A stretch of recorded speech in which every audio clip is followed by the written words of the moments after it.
Assalamualaikum warahmatullahi wabarakatuh. Saya Rio Jandaru dari kelas 12 IPA 4, absen 32.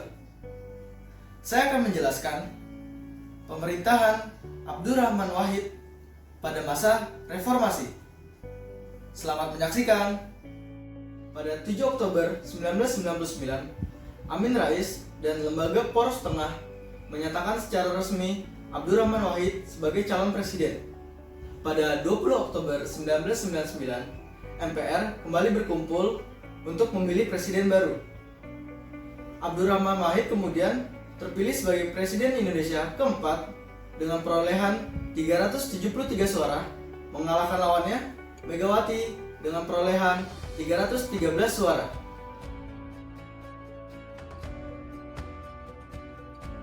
Tahun 1999.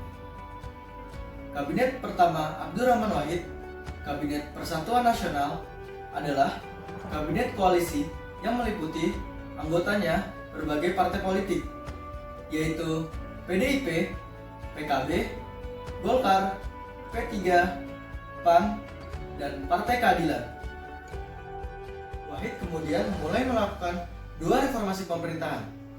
Reformasi pertama adalah dengan membubarkan Departemen Penerangan, yaitu senjata rahasia pada masa rezim Soeharto untuk menguasai media.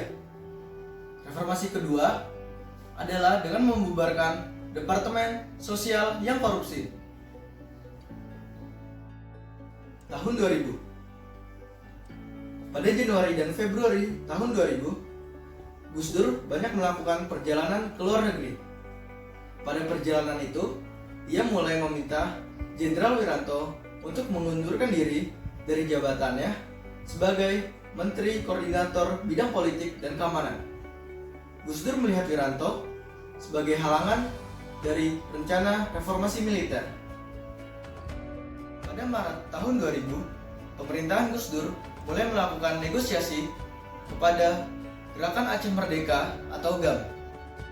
Pada April tahun 2000, Gus Dur memecat Menteri Negara Perindustrian dan Perdagangan Yusuf Kala dan Menteri Negara BUMN Laksamana Soekardi. Alasan Gus Dur memecat adalah bahwa keduanya terlibat dalam kasus korupsi. Meskipun Gus Dur sendiri tidak pernah memberikan bukti yang kuat. Pada akhir tahun 2000, banyak elit politik yang merasa kecewa terhadap pemerintahan Abdurrahman Wahid. Salah satu yang merasa kecewa sekali adalah Amin Rais. Ia menyatakan kecewa karena telah mendukung Gus Dur pada pemilihan presiden tahun sebelumnya.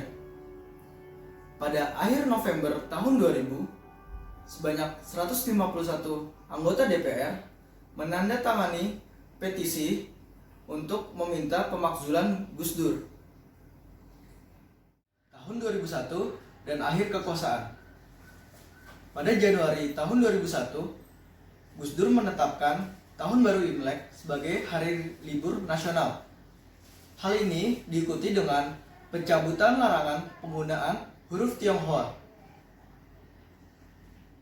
Gus Dur kemudian mengumumkan pemberlakuan maklumat yang berisi ke-1, pembubaran MPR DPR, kedua, mengembalikan kedaulatan ke tangan rakyat dengan cara mempercepat pemilu dalam waktu 1 tahun. Ketiga, membekukan Partai Golkar sebagai bentuk perlawanan terhadap sidang istimewa MPR. Namun, maklumat tersebut tidak memperoleh dukungan.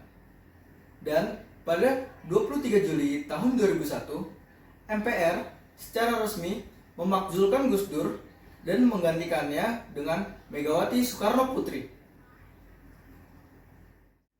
Peristiwa-peristiwa yang terjadi pada masa pemerintahan Abdurrahman Wahid.